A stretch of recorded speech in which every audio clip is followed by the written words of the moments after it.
Hello there, welcome to Transformers Step-by-Step Animated Ratchet, Cybertronian mode. Yeah, this guy's got a pretty long title, but before we talk, since we're talking about how long things are, let's measure its height using the number 2 pencil test. So the first, that was a fail. I was trying to throw it onto the table and it just bounced off the computer. So this is how tall he is. For a deluxe, he's gigantic. Or a Voyager. Honestly, I don't know what size class he is because got him secondhand from a really cool geek shop called Dallas Vintage Toys. A really cool place. So I have no clue how, what size class he is because, again, got him secondhand. So, again, don't know what size class he is, but he's a really cool figure regardless. Let's transform him, shall we? So first thing you want to, I speak way too fast for my own good. First thing you're going to want to do is take a look at the action features. Yes. So if you're wondering what action feature could possibly be packed in a tiny little package called Ratchet, that was unintendedly supposed to rhyme, because I started to rhyme and I just went with it. So his only action feature is this. Did you catch that? Let's give him the benefit of doubt. Let's just give him a opponent to stand by and see what his action feature does.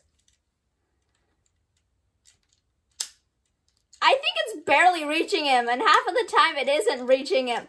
This is the most pathetic action feature I've ever seen.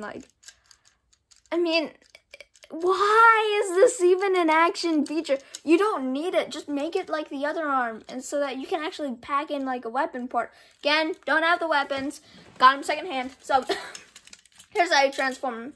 So first thing you're going to want to do is flip these feet around like that. Do them on both legs, of course, like I just did. And give this guy a backwards butterfly. That's a joint name if you don't know. Flip his head backwards. Well, you're going to want to make it go straight first, and then flip it backwards.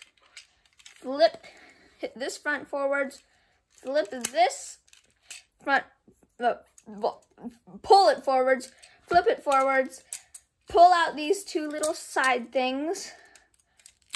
Push this forward until it goes in like that, and have these front wheels go a little bit forward.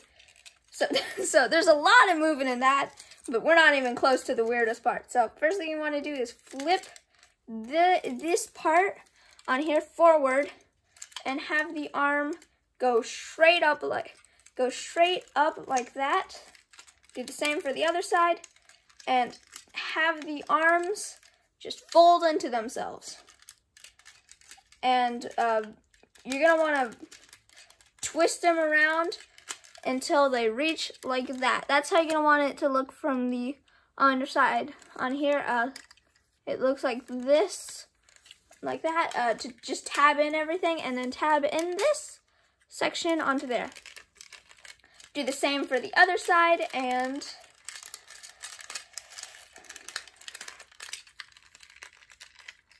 boom, there you go. That's the arm sections. Flip the leg section backwards, and then have this entire section flip forward, twist the leg around, and then use this knee joint. It's actually a really good joint. And tab it in using this inconspicuous hole that actually looks like a screw hole, and tab it into the into the main body of the vehicle, and do the same thing on the other side. And there you go, you have a Cybertronian emergency vehicle. It looks really cool, and as far as Cybertronian alt modes go, it looks like something. It looks like a futuristic vehicle that crawls upon walls to get to the fastest route towards the person you want to get to. So yeah, as far as Cybertronian vehicles go, it's a really good vehicle. It's a really good transformation. I love how it twists and turns all around it. Some background character information is that Ratchet is a, so this is a pre-war version, but I'm going to talk about his after-war version because of course. So Generation 1, not really anybody. I mean, he did some medical work, but that's pretty much the extent. His character really kicked off in the movies, and he's been depicted like that ever since, just like in animated and in Prime. He was a grumpy old dude. Actually, he was basically a cop. He was a grumpy old dude who just didn't like stuff. Like, he was sick of the war. Just like, yeah, sure, whatever. So he was like very over the war, and he was just dealing with it the best he could. He's grumpy, but I mean, he's nice when you get to know him. And I mean, he has a soft side, but he's really grumpy most of the time.